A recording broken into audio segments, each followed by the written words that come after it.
इसलिए भीम आर्मी चंद्रशेखर रावण जी है ना, अब ये नॉर्थ का प्रेसिडेंट नहीं है, पूरे देश का प्रेसिडेंट है, नेशनल प्रेसिडेंट है, ये नेशनल नेता रहेगा और जरूर भी उत्तर प्रदेश का मुख्यमंत्री बनेगा और चाहे फ्यूचर में ये साहब को और प्रधानमंत्री बनाएंगे। ये तो पक्का है। 100 सांसद बन क्या तो 272 बनाने के चक्कर में इस देश पे कब्जा हो चुका है आरएसएस का जी। जो चीजें बेची हैं वो सारी की सारी वापस लेनी है। जब आने वाली पीढ़ी हमसे पूछेंगी कि जब संविधान को खत्म करने की साजिशें हो रही थी, जब संविधान के अंदर छेड़छाड़ की जा रही थी, तब हम क्या कर रहे थे। ये मनुवाद के खिलाफ एक संघर्ष की लड़ाई है।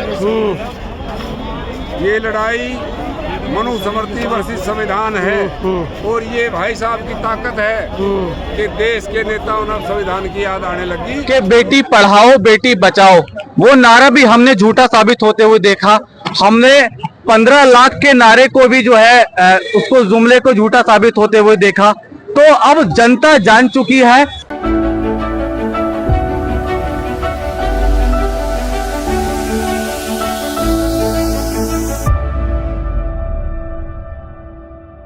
ऐतिहासिक है, हिस्टोरिकल है, बिकॉज आप भीड़ देख सकते हैं।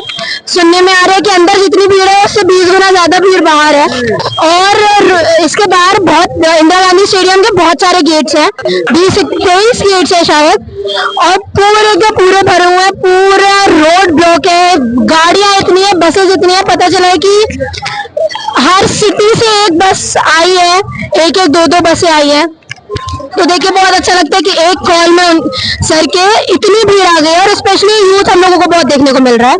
सो ये बताता है कि अगर आप यूथ नेता हैं तो आपके पीछे यूथ का सपोर्ट बहुत होगा। आप देख सकते हैं कि कितने सारे यूथ है, स्पेशली अलग अलग जगह से अलग अलग लोग आए हैं। और ये कहाँ से आए आप? उत्तर प्रदेश, इटावा उत्तर प्रदेश से आए, एटा उत्तर प्रदेश से आए। और कहाँ से है? जिला मुरादाबाद उत्तर प्रदेश, 8 बजे। जिला नरसिंहपुर, यूपी। जिला अलीगढ़, मुरादाबाद उत्तर प्रदेश, मध्य प्रदेश में कहाँ से? नरसिंहपुर जिले से। अच्छा, नरसिंहपुर से, नगीना से, जहाँ से भाई सांसद है। क्या बात है। और वहाँ से कितने साथी आए हैं? हमारी 18 बसें आई है वहाँ। 18 बसें आई हैं, तो सारे और 4 व्हीलर की तो गिनती नहीं है। अच्छा, तो आप वहीं से रैली करते हो? बिल्कुल, वहाँ से आ रहे हैं, सुबह 4 बजे आ गए थे। अच्छा, आज कहाँ से आए आप लोग? मैं तेलंगाना से हूँ, हमारा नाम सिद्धू रावण है। हाँ जी। तो तेलंगाना से बहुत ताकत का आदमी है भी। तो अभी आप तेलंगाना से? हमारा नाम सिद्धू रावण है, भीम आर्मी कार्यकर्ता से। मैं तेलंगाना निर्मल डिस्ट्रिक्ट से प्रेसिडेंट हूँ भीम आर्मी का। नहीं, तो आपको ऐसा क्यों लगा ये पॉलिटिक्स नॉर्थ की पॉलिटिक्स है, साउथ वाले भी इतना इंटरेस्ट ले रहे हैं, ऐसा क्यों?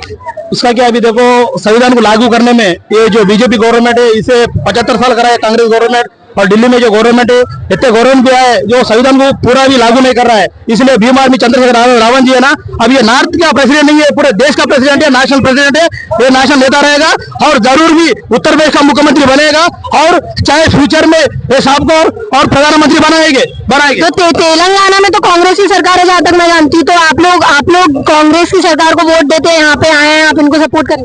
अभी जो तेलंगाना एजेंडा चल रहा है, अभी इससे पहले BRS TRS यानी KCR, अभी तो क्या चल रहा है बीजेपी। हमारा एक ही एजेंडा है, बीजेपी के अगेंस्ट। बीजेपी के अगेंस्ट में हम सब लोग तेलंगाना के लोग जो दलित है, दलित लोग पूरा कांग्रेस को मतदान दिए। तो तेलंगाना से कितनी गाड़ियाँ आई हैं? तेलंगाना से अभी तो 150 बंदे आए भीम आर्मी के। 150 लोग आए हैं? 150 लोग आए पूरा। आप लोग यहाँ पे कब आए?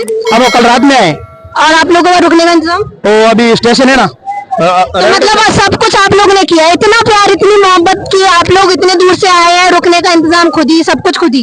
अरे वो बोलेगा अभी आधा चंद्रशेखर जी का प्यार, आधा चंद्रशेखर हार्डवर्क, आधा चंद्रशेखर। तो ये प्यार है चंद्रशेखर जी का, जो सारे लोग सब अपने अपने बजट लेके इतने दूर से आए हुए हैं और रहने का इंतजाम सब उन्होंने खुद ही किया हुआ है। आप देख सकते हैं ये पूरी तस्वीरें इंदिरा गांधी स्टेडियम के बाहर की है। और कहाँ से आए हैं आप लोग?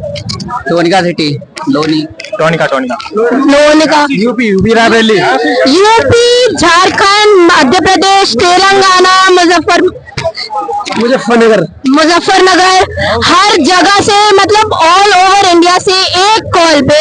और आपको बता दें, सबसे पहले ये सब होने वाला था रामलीला मैदान में, उसके बावजूद सारे के सारे लोग इंदिरा गांधी स्टेडियम पहुंचे हैं। इतने दूर दूर से आए हुए, तेलंगाना से, साउथ से यहाँ पे आने में करीब करीब 2 से 3 दिन लगता है। तेलंगाना से यहाँ 150 लोग आए हैं, सब अपने खर्चे पे यहाँ पे आए हुए हैं। तो ये मोहब्बत है, ये किसी बड़े नेता को नहीं, एक एमपी को देखने की मोहब्बत है। आप देख सकते हैं तस्वीरें इंदिरा गांधी स्टेडियम के बाहर की हैं। आज जो ये जलजला आपने सड़कों पर दिखाया है दिल्ली में, रामलीला ग्राउंड पे होता तो क्या हाल होता? वहाँ तो और ज्यादा जलजला दिखाई देता जी। फेल करने के जो है प्रोग्राम फेल करने के लिए जी। सरकार ने एडी चोटी का जोर लगाया है। सरकार ने मतलब इसको डिस्टर्ब करने की कोई कमी नहीं छोड़ी है। लेकिन फिर भी जो है ना, कामयाब रैली हुई है, 1 नंबर की रैली हुई है। ये मनुवाद के खिलाफ एक संघर्ष की लड़ाई है। ये लड़ाई मनुस्मृति वर्सेस संविधान है। और ये भाई साहब की ताकत है कि देश के नेताओं ने संविधान की याद आने लगी। और जो लोग कह रहे हैं अगले चुनाव में 100 सांसद बनाएंगे अपने, ये तो पक्का है। 100 सांसद बन क्या, तो 200 बेहतर बनाने के चक्कर में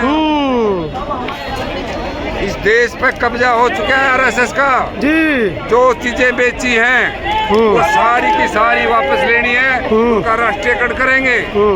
और इन 2 गुजरातियों ने जो देश को बेचा है, इस सब का नेशनलाइजेशन करेंगे। और एक दिन मैं आप सारे पत्रकारों को ये कहता हूँ, जरा झंडेवाड़ा मंदिर में जाके आरएसएस का हेडक्वार्टर देख के उसकी फोटोग्राफी करो।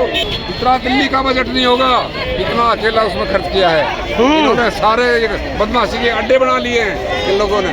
तो ये जरा सत्ता परिवर्तन होगा, इन फाइलें भी खुलेंगी।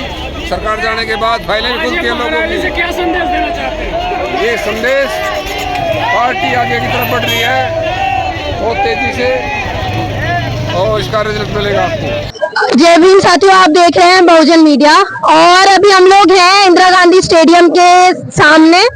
और ये आप जो आसपास भीड़ देख सकते हैं, वो सिर्फ एक कॉल पे आई हुई भीड़ है।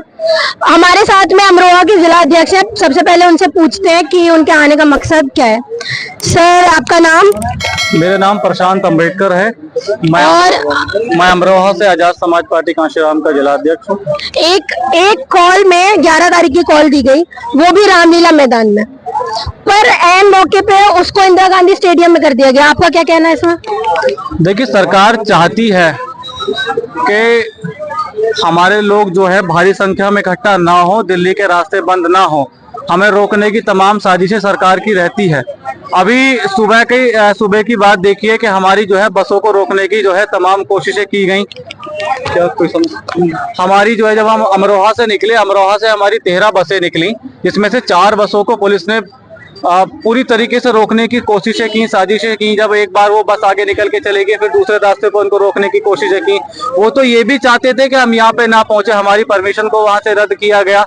लेकिन हम लोग यहाँ पे नहीं रुकेंगे। अगर सरकार जो है, जो 1 अगस्त 2024 को सुप्रीम कोर्ट का एक फैसला आया था कि अनुसूचित जाति और जनजाति के आरक्षण में वर्गीकरण किया जाना चाहिए, यानी राज्य सरकारों के अधीन करके उस आरक्षण को सुप्रीम कोर्ट ने छोड़ दिया कि राज्य सरकार चाहे तो जिसको लाभ नहीं मिला है, अनुसूचित जाति और जनजाति की जो तमाम ऐसी जातियों की सूची है, उन्होंने सूची नहीं, ऐसी जातियों को उसमें शामिल किया कि जिनको लाभ नहीं मिला है, कि उनको लाभ या तो दिया जाना चाहिए या कि नहीं दिया जाना चाहिए, राज्य के ऊपर निर्भर करके छोड़ दिया गया। पहली बात तो सवाल ये है कि ऐसी कौन सी सुप्रीम कोर्ट के पास सूची है, या ऐसा कौन सा सुप्रीम कोर्ट के पास डाटा है कि जो उनको ये बताता है कि अनुसूचित जाति और जनजाति में बिना डाटा के तो ईडब्ल्यूएस भी दे दिया गया, तो इसमें आप लोगों ने कोहराम नहीं मचाया। अब आप लोगों की बारी आई तो आप मचा रहे हैं। मैं तो ये कह रहा हूँ कि अगर ईडब्ल्यूएस की बात अगर आप कर रहे हैं तो दीजिए ना।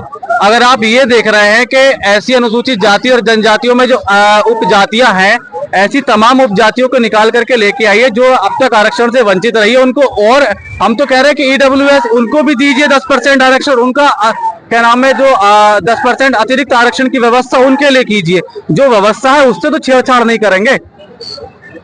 और इसकी पहली प्रति हमने जो है 21 तारीख को देने का काम किया था, जो हमने अपने अपने जिला मुख्यालयों पे जो है ज्ञापन के माध्यम से माननीय राष्ट्रपति महोदय से जो है ये अपील की थी कि जो ये फैसला आया है इसको जो है एक विशेष सेशन बुला करके माननीय प्रधानमंत्री जी जो है विशेष सत्र बुला करके इस फैसले को जो है वापस कराने का काम करें, और अगर वो वापस नहीं कराते हैं तो ये दूसरा चरण हमारा 21 तारीख का जो आंदोलन हुआ था, आपको भी पता है 21 तारीख को जंतर मंतर में चंद्रशेखर जी भी आए थे।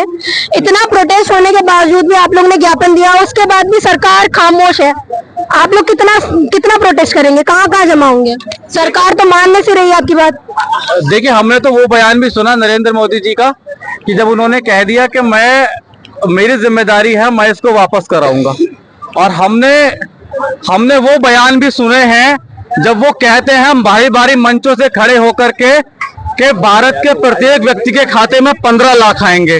फिर उन्होंने कहा कि एक बड़े बड़े मंचों से वो नारा देते हैं कि बेटी पढ़ाओ बेटी बचाओ, वो नारा भी हमने झूठा साबित होते हुए देखा।